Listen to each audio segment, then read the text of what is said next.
ओम नमः शिवाय। हर हर महादेव। नमस्कार दोस्तों, स्वागत है आप सभी का हमारे यूट्यूब चैनल पावरफुल हिंदू धर्म में। आप सभी पर भगवान भोलेनाथ की कृपा सदा और सदा बनी रहे। आज हम आप सभी को फाल्गुन मास में शिव महापुराण में रुद्र संहिता के प्रथम खंड में कथा अध्याय 1 का आप सभी को श्रवण कराएंगे। आइए श्रवण कीजिए कथा अध्याय 1 का, जिसमें वर्णन है ऋषि गणों की वार्ता। जब विश्व की उत्पत्ति, स्थिति और लय आदि के एकमात्र कारण है, गिरिजा कुमारी उमा के पति हैं, जिनकी कृति का कहीं अंत नहीं है, जो माया का आश्रय होकर भी उससे दूर है तथा जिनका स्वरूप दुर्लभ है। मैं उन भगवान शंकर की वंदना करता हूँ, जिनकी माया विश्व की सृष्टि करती है। जैसे लोहा चुंबक से आकर्षित होकर उसके पास ही लटकता रहता है, उसी प्रकार ये सारे जगत जिसके आसपास ही भ्रमण करते हैं, जिन्होंने इन प्रपंचों को रचने की विधि बताई है, जो सभी के भीतर अंतर्यामी रूप से विराजमान है, मैं उन भगवान शिव को नमन करता हूँ। ऋषि बोले कि हे शिव जी महाराज, अब आप हमसे भगवान शिव व माता पार्वती की परम उत्तम वह दिव्य स्वरूप का वर्णन कीजिए।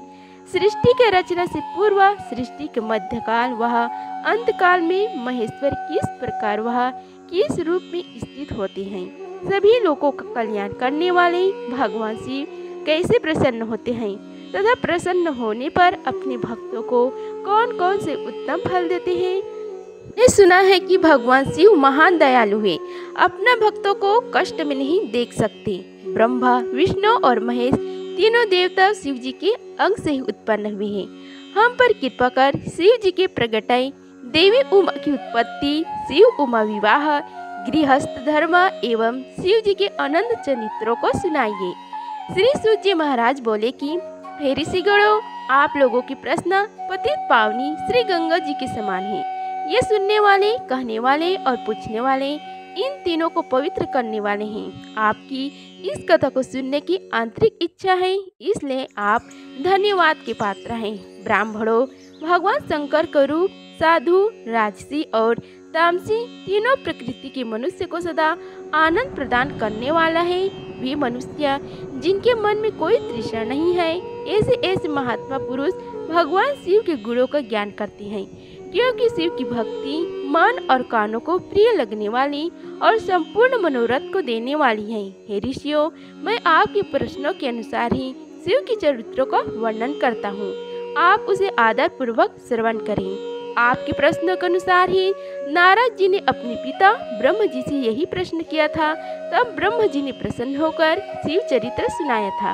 उसी संवाद को मैं तुम्हें सुनाता हूँ, क्योंकि उस संवाद में भव सागर से मुक्ति कराने वाले गौरी की अनेक आश्चर्यमय लीलाएं वर्णित है। सूत जी महाराज बोले कि हे ऋषियों, एक समय की बात है, ब्रह्मपुत्र नारद जी हिमालय पर्वत की एक गुफा में वही दिनों से तपस्या कर रहे थे। उन्होंने दृढ़ता पूर्वक समाधि लगाई थी और तप करने लगे थे। उनके उग्र तप का समाचार पाकर देवराज इंद्र कांप उठे। उन्होंने सोचा कि नारद मुनि मेरे स्वर्गलोक के राज्य को छीनना चाहते हैं। यह ख्याल आते ही इंद्र ने उनकी तपस्या में विघ्न डालने की कोशिश की। उन्होंने कामदेव को बुलाया और कहने लगे कि हे कामदेव, तुम मेरे परम मित्र एवं हितैषी हो। नारद हिमाचल पर्वत की गुफा में बैठकर तपस्या कर रहे हैं, कहीं ऐसा न हो कि वह वरदान में ब्रह्म जी से मेरा स्वर्ग का राज्य ही मांग बैठे, अतः तुम वहां जाकर उसका तप भंग कर दो। यह आज्ञा पाकर कामदेव वसंत को साथ ले बड़े गर्व से उस स्थान पर गए और अपनी सारी कलाएं रच डाली। कामदेव और वसंत के बहुत प्रयत्न करने पर भी नारद मुनि के मन में कोई विकार उत्पन्न नहीं हुआ। कामदेव जी के अनुग्रह से उन दोनों का गर्व चूर्ण हो गया। ऐसे इसलिए हुआ क्योंकि महादेव जी की कृपा से नारद मुनि पर कामदेव को कोई प्रभाव नहीं पड़ा था। पहले उस आश्रम में भगवान शिव ने भी तपस्या की थी। उसी स्थान पर उन्होंने ऋषि मुनियों की तपस्या का नाश करने वाले कामदेव को भस्म कर डाला था। कामदेव को भस्म देखकर उनकी पत्नी रति ने बिलखते हुए भगवान शंकर से उन्हें जीवित करने की प्रार्थना की थी तथा सभी देवता भी शिव जी से प्रार्थना करने लगे। तो भगवान महादेव जी ने कहा था कि कुछ समय पश्चात कामदेव स्वयं जीवित हो जाएंगी, किंतु इस स्थान पर और इसके आसपास जहाँ तक भस्म दिखाई देती है, वहाँ तक कि पृथ्वी पर कामदेव की माया और बाढ़ का कोई प्रभाव नहीं पड़ेगा। इस प्रकार उस स्थान से कामदेव लज्जित होकर वापस लौट आए। देवराज इंद्र ने जब यह सुना कि नारद जी पर कामदेव को कोई प्रभाव नहीं पड़ा, तो उन्होंने नारद जी की खूब प्रशंसा की। भगवान शिव की माया के कारण वे भूल गए थे कि शिव जी के श्राप के कारण उस स्थान पर कामदेव की माया नहीं चल सकती। नारद जी भगवान शिव की कृपा से बहुत समय तक तपस्या करते रहे। अपने तप को पूर्ण हुआ समझकर नारद जी उठे तो उन्होंने कामदेव पर विजय प्राप्त करने का ध्यान आया। तब उन्हें मन ही मन इस बात का घमंड हुआ कि उन्होंने कामदेव पर विजय प्राप्त कर ली है। इस प्रकार अभिमान से उनका ज्ञान नष्ट हो गया। वे यह समझ नहीं सके कि कामदेव के पराजित होने में भगवान शंकर की ही माया थी। तब वे अपनी काम विजय की कथा सुनाने के लिए शीघ्र ही कैलाश पर्वत पर जा पहुँचे और भगवान शिव को नमस्कार करके और अपनी तपस्या की सफलता का समाचार तथा कामदेव पर विजय प्राप्त करने का समाचार कह सुनाया। यह सब सुनकर महादेव जी ने नारद की प्रशंसा करते हुए कहा कि हे नारद जी, आप परम धन्य हैं, परंतु मेरी एक बात याद रखना कि यह समाचार किसी अन्य देवता को मत सुनाना, विशेषकर भगवान विष्णु से तो इस बात को कदापि न कहना। यह वृत्तांत सबसे छिपा कर रखने योग्य है। तुम मेरे प्रिय हो, इसलिए मैं तुम्हें यह आज्ञा देता हूँ कि यह बात किसी के सामने प्रकट मत करना। परंतु वे तो शिव की माया से मोहित हो चुके थे, इसलिए उनकी दी शिक्षा को ध्यान में न रखते हुए वे ब्रह्मलोक को चले गए। वहाँ ब्रह्म जी को नमस्कार कर बोले कि मैंने अपने तपोबल से कामदेव को जीत लिया है। यह सुनकर ब्रह्म जी ने भगवान शिव के चरणों का चिंतन करके सारा कारण जान लिया तथा अपने पुत्र नारद को यह सब किसी और से न कहने के लिए मना कर दिया। नारद के मन में अभिमान के अंकुर उत्पन्न हो गए थे, जिसके फलस्वरूप उनकी बुद्धि नष्ट हो गई थी। वे तो तुरंत विष्णु लोक पहुंचकर भगवान श्री हरि विष्णु को यह सारा किस्सा सुनाना चाहते हैं। अतः शीघ्र ही वे ब्रह्मलोक से चल दिए। नारद मुनि को आते देखकर भगवान विष्णु सिंहासन से उठ खड़े हुए। उन्होंने नारद को गले लगा लिया और आदर सहित आसन पर बिठाया। भगवान शिव के चरणों का स्मरण करके भगवान विष्णु ने नारद जी से पूछा कि नारद जी, आप कहाँ से आ रहे हैं और इस लोक में आपका शुभ आगमन किस लिए हुआ है? यह सुनकर नारद जी अहंकार सहित अपने तप की पूर्ण होने एवं कामदेव पर विजय प्राप्त करने का समस्त हल उन्हें सुना दिया। भगवान विष्णु काम की विजय के असली कारण को समझ चुके थे। वे नारद जी से बोले, हे नारद जी, आपकी कीर्ति एवं निर्मल बुद्धि धन्य है। काम, क्रोध एवं लोभ मोह उन मनुष्यों को पीड़ित करते हैं जो भक्तिहीन हैं। आप तो ज्ञान वैराग्य से युक्त एवं ब्रह्मचारी हैं, फिर भला यह काम आपका क्या बिगाड़ सकता है? देवर्षि नारद बोले, हे भगवान, यह सब आपकी कृपा की ही फल है। आपकी कृपा के आगे कामदेव की क्या सामर्थ्य है जो मेरा कुछ बिगाड़ सके? मैं तो सदा ही निर्भय हूँ। इतना कहकर नारद जी विष्णु भगवान को नमस्कार कर वहाँ से चले गए। सूत जी महाराज बोले कि हे महर्षियों, नारद जी के चले जाने पर शिव जी की इच्छा से विष्णु भगवान ने एक अद्भुत माया रची। उन्होंने जिस ओर नारद जी जा रहे थे वहाँ एक सुंदर नगर बना दिया। वह नगर वैकुंठ लोक से भी अधिक रमणीय था। वहाँ बहुत से विहार स्थल थे। उस नगर के राजा का नाम शिलनिधि था। उस राजा की एक बहुत सुंदर कन्या थी। उन्होंने अपनी पुत्री के लिए स्वयंवर का आयोजन किया था। उनकी कन्या को वरण करने के लिए उत्सुक बहुत से राजकुमार पधारे थे। वहाँ बहुत चहल पहल थी। इस नगर की शोभा देखते ही नारद जी का मन मोहित हो गया। जब राजा शिलनिधि ने नारद जी को आते देखा तो उन्होंने सादर प्रणाम करके स्वर्ण सिंहासन पर बैठाकर उनकी पूजा की। फिर अपनी देव सुंदरी कन्या को बुलाया, जिसने महर्षि के चरणों में प्रणाम किया।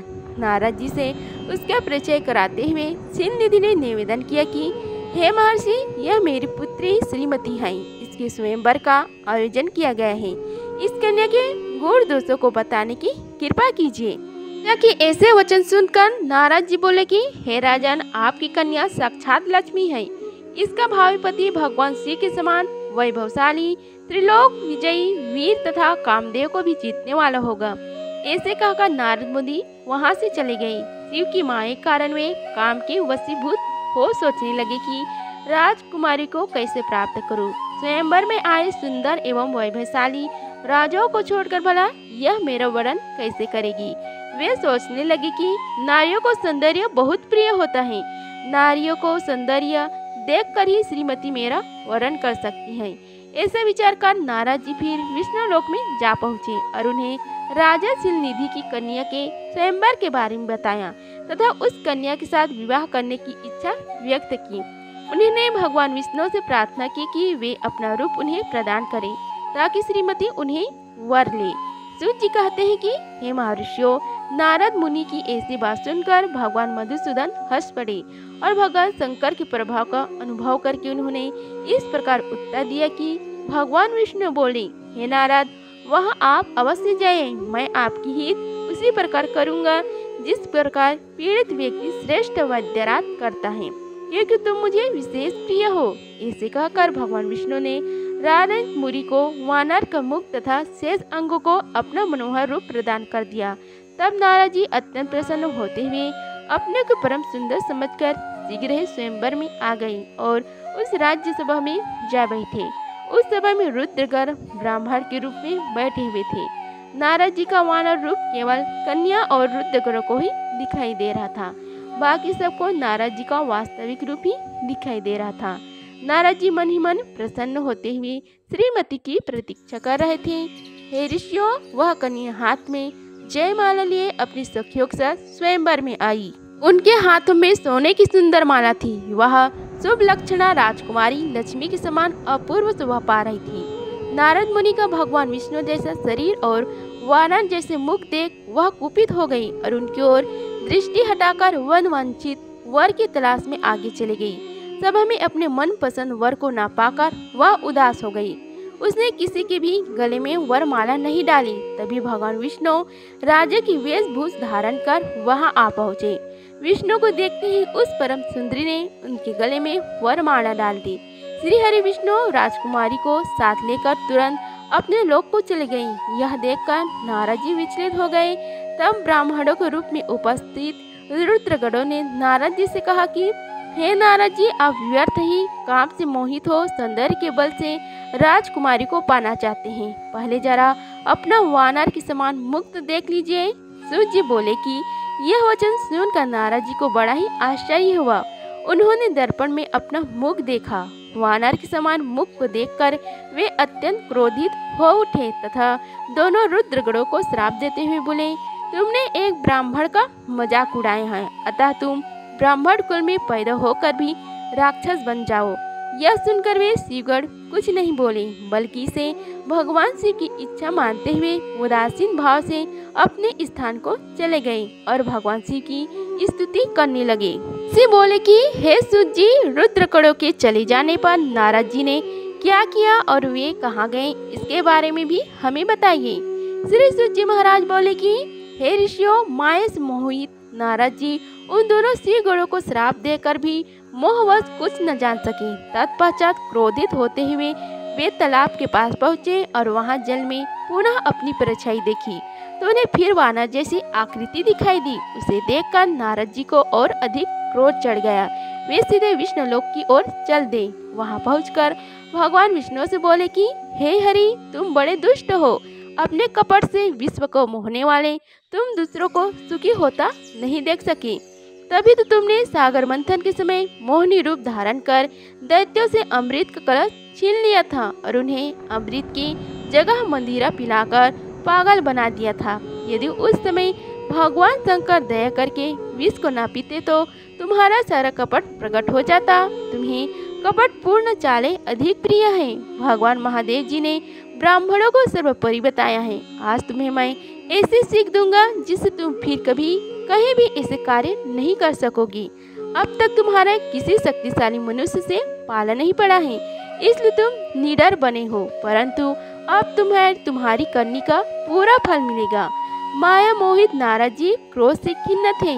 वे भगवान विष्णु को श्राप देते हुए बोले, हे विष्णु, तुमने स्त्री के लिए मुझे व्याकुल किया है। तुम सभी को मोह में डालते हो। तुमने राजा का रूप धारण करके मुझे छला था, इसलिए मैं तुम्हें श्राप देता हूँ कि तुम्हारे जिस रूप में कपटपूर्ण मुझे छला है, तुम्हें वही रूप मिले। तुम राजा होगे और इसी तरह स्त्री का वियोग भोगोगे, जिस तरह मैं भोग रहा हूँ। तुमने जिस वानर के समान मेरी आकृति बना दी है, वही वानर तुम्हारी सहायता करेंगे। तुम दूसरों को स्त्री वियोग का दुख देते हो, इसलिए तुम्हें भी यही दुख भोगना पड़ेगा। तुम्हारी स्थिति अज्ञान से मोहित मनुष्य जैसे हो जाएगी।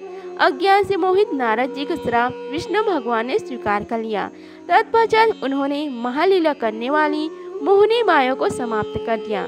माया के जाते ही नारद जी का खोया हुआ ज्ञान लौट आया और उनकी बुद्धि पहले की तरह हो गई। उनकी सारी व्याकुलता चली गई तथा मन में आश्चर्य उत्पन्न हो गया। यह सब जानकर नारद जी बहुत पछताने लगे और अपने धिक्कारते हुए भगवान विष्णु के चरणों में गिर पड़े और उनसे क्षमा मांगने लगे। नारद जी के कहने लगे कि मैंने अज्ञानवश होकर और माया के कारण आपको जो श्राप दिया है वह झूठा हो जाए। भगवान, मेरी बुद्धि खराब हो गई थी, जो मैंने आपके लिए बुरे वचन अपनी जुबान से निकाले। मैं बहुत बड़ा पाप किया है। हे प्रभु, मुझ पर कृपा करके मुझे ऐसे कोई उपाय बताएं जिससे मेरा सारा पाप नष्ट हो जाए। कृपया मुझे प्रायश्चित का तरीका बताइए। तब श्री हरि विष्णु बोले कि उठाकर मधुर वाणी में कहा, हे महर्षि नारद, आप दुखी न हो, आप मेरे श्रेष्ठ भक्त हैं।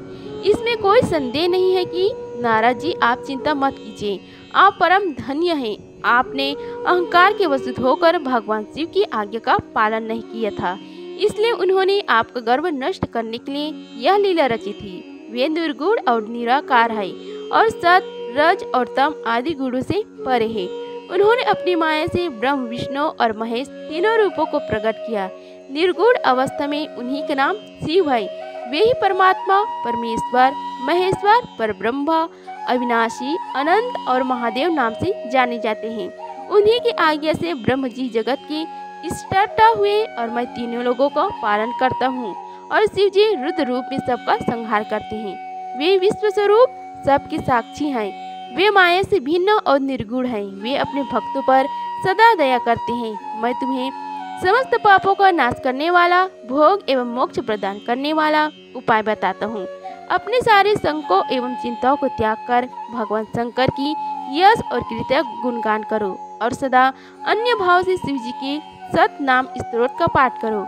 उनकी उपासना करो तथा प्रतिदिन उनकी पूजा अर्चना करो। जो मनुष्य शरीर, मन और वाणी द्वारा भगवान शिव की उपासना करते हैं, उन्हें पंडित या ज्ञानी कहा जाता है। जो मनुष्य शिव जी की भक्ति करते हैं, उन्हें संसार रूपी भाव सागर से तत्काल मुक्ति मिल जाती है। जो लोग पाप रूपी दानव नल से पंडित है, पीड़ित है, उन्हें शिव नाम रूपी अमृत का पान करना चाहिए। वेदों का पूर्ण ज्ञान प्राप्त करने के पश्चात ही ज्ञानी मनुष्य ने शिव जी की पूजा को जन्म मरण रूपी बंधनों से मुक्त होने का सर्वश्रेष्ठ साधन बताया है। इसलिए आज से ही रोज भगवान शिव की कथा सुनो और करो तथा उनका पूजन किया करो। अपने हृदय में भगवान शिव के चरणों की स्थापना करो तथा उनके तीर्थों में निवास करते हुए उनकी स्तुति कर कर उनका गुणगान करो। इसके बाद नारद जी, तुम मेरी आज्ञा से अपने मनोरथ की सिद्धि के लिए ब्रह्मलोक जाना। वहाँ अपने पिता ब्रह्म जी की स्तुति करके उनसे शिव महिमा के बारे में पूछना। ब्रह्म जी शिव भक्तों में श्रेष्ठ हैं। वे तुम्हें भगवान शंकर का महात्म्य और सत नाम स्तोत्र अवश्य सुनाएंगे। आज से तुम शिव भक्ति में लीन हो जाओ, वे अवश्य तुम्हारा कल्याण करेंगे। यह कहकर श्री हरि विष्णु अंतर्ध्यान हो गई। सूत जी महाराज बोले कि हे महर्षियों, भगवान श्री हरि के अंतर्ध्यान हो जाने पर मुनि श्रेष्ठ नारद जी ने शिवलिंगों का भक्ति पूर्वक दर्शन करने के लिए निकल गए। इस प्रकार भक्ति मुक्ति देने वाले अनेक शिवलिंगों के उन्होंने दर्शन किए। तब उन रुद्रगणों ने नारद जी को वहां देखा तो वे दोनों गुण अपने श्राप की मुक्ति के लिए उनके चरणों पर गिर पड़े और उनसे प्रार्थना करने लगे कि वे उनका उद्धार करें। नारद मुनि बोले, हम आपके अपराधी हैं। राजकुमारी श्रीमती के स्वयंवर में आपका मन माया से मोहित था। उस समय भगवान शिव की प्रेरणा से आपने हमें श्राप दे दिया था। अब आप हमारी जीवन रक्षा का उपाय कीजिए। हमने अपने कर्मों का फल भोग लिया है। कृपा कर हम पर प्रसन्न होकर हमें श्राप मुक्त कीजिए। नारद जी ने कहा कि हे रुद्रगणों, आप महादेव की गण हैं एवं सभी के लिए आदरणीय हैं। उस समय भगवान शिव की इच्छा से मेरी बुद्धि भ्रष्ट हो गई थी, इसलिए मोहवश मैंने आपको श्राप दे दिया था। आप लोग मेरे इस अपराध को क्षमा कर दें, परंतु मेरा वचन झूठा नहीं हो सकता, इसलिए मैं आपको श्राप से मुक्ति का उपाय बताता हूँ। हे मुनिवरों, विश्रवा की वीर्य द्वारा तुम एक राक्षसी से गर्भ में जन्म लोगे। समस्त दिशाओं में रावण एवं कुंभकर्ण के नाम से प्रसिद्ध पाओगे। राक्षस राज का पद प्राप्त करोगे। तुम बलवान व वैभव से युक्त होगे। तुम्हारा प्रताप भी सभी लोकों में फैलेगा। समस्त ब्रह्मांड के राजा होकर भी भगवान शिव के परम भक्त में होगे। भगवान शिव के ही तुम्हारे स्वरूप विष्णु के अवतार के हाथों से मृत्यु पाकर तुम्हारा उद्धार होगा तथा फिर अपने पद पर प्रतिष्ठित हो जाओगी। इस प्रकार नारद जी का कथन सुनकर वे दोनों रुद्रगण प्रसन्न होते हुए वहां से चले गए और नारद जी भी आनंद सरोवर हो मन ही मन शिव जी का ध्यान करते हुए शिव तीर्थों का दर्शन करने लगे। इस प्रकार भ्रमण करते करते वे शिव की प्रिय नगरी काशीपुर भी पहुँचे और काशीनाथ का दर्शन कर उनकी पूजा उपासना की। श्री नारद जी शिव जी की भक्ति से डूबे उनका स्मरण करते हुए ब्रह्मलोक को चले गए। वहां पहुंचकर उन्होंने ब्रह्म जी को आदर पूर्वक नमस्कार किया और उनकी स्तुति करने लगे। उस समय उनका हृदय शुद्ध हो चुका था और उनके हृदय में शिव जी के प्रति भक्ति भावना ही थी और कुछ नहीं। नारद जी बोलो कि हे पितामह, आप तो पर ब्रह्म परमात्मा के स्वरूप को अच्छी प्रकार से जानते हो। आपकी कृपा से मैंने भगवान विष्णु के महात्म्य का ज्ञान प्राप्त किया है एवं भक्ति मार्ग, ज्ञान मार्ग, तपो मार्ग, दान मार्ग तथा तीर्थ मार्ग के बारे में जाना है, परंतु शिव तत्व के ज्ञान को अभी तक नहीं जान पाया हूँ। मैं उनकी पूजा विधि को भी नहीं जानता हूँ, अतः अब मैं उनके बारे में सभी कुछ जानना चाहता हूँ। मैं भगवान शिव के विभिन्न चरित्र, उनके स्वरूप तथा सृष्टि के आरंभ में, मध्य में किस रूप में थे, उनकी लीलाएं कैसे होती हैं और प्रलय काल में भगवान शिव कहाँ निवास करते हैं, उनका विवाह तथा उनके पुत्र कार्तिकेय के जन्म आदि की कथाएं मैं आपके श्री मुख से सुनना चाहता हूँ। भगवान शिव कैसे प्रसन्न होते हैं और प्रसन्न होने पर क्या क्या प्रदान करते हैं, इन संपूर्ण वृत्तांत को मुझे बताने की कृपा करें। अपने पुत्र नारद की यह बातें सुनकर ब्रह्मदेव बहुत प्रसन्न हुए।